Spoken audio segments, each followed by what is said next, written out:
सुप्रभात। आरडीजेपीएस virtual class में आपका स्वागत है। आज हम कक्षा 7वीं की हिंदी पाठ्य पुस्तक वटवृक्ष का पाठ 2 संसार पुस्तक है, जिसके लेखक हैं जवाहरलाल नेहरू जी।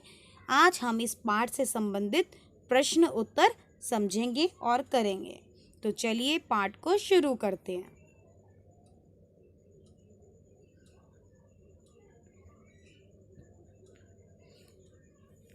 सबसे पहले हम मौखिक अभिव्यक्ति वाले प्रश्नों को करेंगे। दिए गए प्रश्नों के मौखिक उत्तर दीजिए। तो सबसे पहला प्रश्न है, यह पत्र किसने किसे लिखा था? तो आपको सबको पता है ये पत्र जवाहरलाल नेहरू जी ने अपनी बेटी इंदिरा को लिखा था। दूसरा प्रश्न, लेखक पत्र द्वारा अपनी पुत्री को क्या बताना चाहते थे और क्यों? चलिए इसका उत्तर देखते हैं। लेखक दुनिया के छोटे बड़े देशों में जो हो रहा है उसके बारे में बताना चाहता है, क्योंकि दुनिया एक है और दूसरे लोग जो इसमें आबाद हैं हमारे भाई बहन हैं। तो लेखक क्या बताना चाहते हैं अपनी बेटी को? दुनिया के छोटे बड़े देशों में जो हो रहा है उसके बारे में बताना चाहते हैं, क्योंकि ये दुनिया एक है और दूसरे लोग जो इसमें आबाद हैं वे हमारे क्या हैं? भाई बहन हैं। चलते हैं तीसरे प्रश्न की ओर। पत्र में धरती के बारे में क्या बताया गया है? पत्र में धरती लाखों करोड़ों वर्ष पुरानी बताई गई है, क्योंकि बहुत दिनों तक इसमें कोई आदमी ना था। आदमियों से पहले सिर्फ जानवर थे और जानवरों से पहले एक ऐसा समय था जब इस धरती पर कोई जानदार चीज ना थी। ऐसा भी एक समय था जब यह धरती बेहद गर्म थी और इस पर कोई जानदार चीज नहीं रह सकती थी। तो हमने उत्तर में समझा कि जवाहरलाल नेहरू जी ने पत्र में धरती लाखों करोड़ों वर्ष पुरानी बताई है, क्योंकि वह बहुत दिनों तक इसमें कोई आदमी भी ना था। क्यों बताइए कि करोड़ों वर्ष पुरानी है? क्योंकि कई समय तक तो इसमें कोई आदमी भी ना था।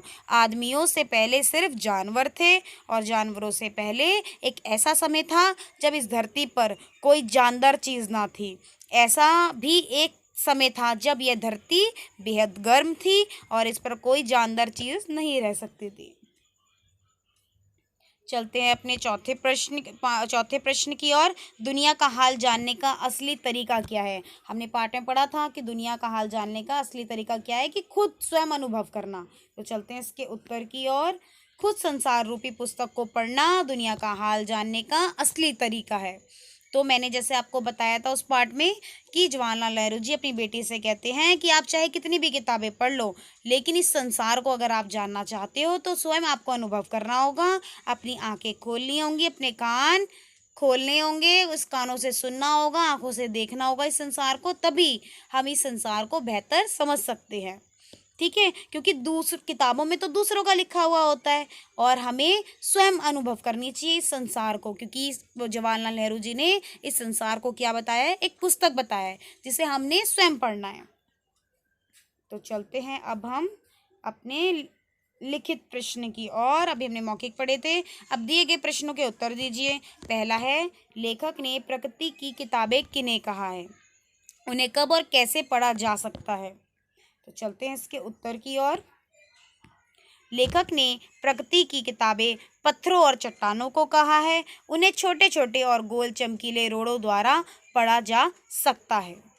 लेखक ने क्या कहा है कि प्रकृति की जो किताबें हैं वे पत्थरों और चट्टानों को कहा है। क्या हम जब भी किताब में पढ़ते हैं प्रकृति के बारे में, उसमें पत्थरों चट्टानों को है ना बारे में पढ़ते हैं। उन्हें छोटे छोटे और गोल चमकीले रोड़ों द्वारा पढ़ा जा सकता है ना। उसमें क्या पढ़ते हैं कि भाई छोटे छोटे से गोल से हैं, चमकीले हैं, रोड़े हैं, सब ये चीज़ें पढ़ते हैं। ठीक है, तो अभी इस पूरे पाठ में क्या जिक्र हुआ है इस किताब में? प्रकृति से संबंधित जो चट्टाने हैं, गोले हैं इत्यादि। चट्टान से टूटा हुआ खुरदरा नुकीला टुकड़ा गोल चमकीला और चिकना रोड़ा कैसे हो जाता है? इसमें प्रश्न में पूछ रहे हैं कि चट्टान से जब एक पत्थर टूटता है वे कैसे खुरदरा नुकीला टुकड़ा गोल चमकीला और चिकना रोड़ा कैसे बन जाता है? तो चलते हैं इसके उत्तर की ओर। हमने इसे इसमें पाठ में भी पढ़ा था कि चट्टान से टूटा हुआ खुरदुरा नोकीला टुकड़ा पानी के साथ बहकर दरिया में पहुंच जाता है और दरिया के पेंदे में लुढ़कते रहने से वह घिसकर चिकना और चमकीला रोड़ा बन जाता है। क्या बताया था बेटा मैंने जब आपको पाठ पढ़ाया था कि चट्टान से अगर कोई चीज़ टूटती है, अगर चट्टान से कोई एक टुकड़ा टूटता है तो वो नीचे आता है, ठीक है। नीचे आते आते वो कितनी बार लुढ़कता है, हर चीज़ों से टकराता है, फिर नदी में बहता है, फिर दरिया में जाता है। तो ऐसे लुढ़कते पुढ़कते क्या हो जाता है, पहले तो वह खुरदुरा हो जाता है, नोकीला बन जाता है, लेकिन धीरे धीरे वे गोल, चमकीला, रोड़ा और चिकना बन जाता है। चलते अपने तीसरे प्रश्न की ओर। यदि दरिया चिकने रोड़े को बहाकर और आगे ले जाता तो क्या परिणाम होता? यदि दरिया चिकने रोड़े को बहाकर और आगे ले जाता तो क्या परिणाम होता? चलते हैं इसके उत्तर की ओर।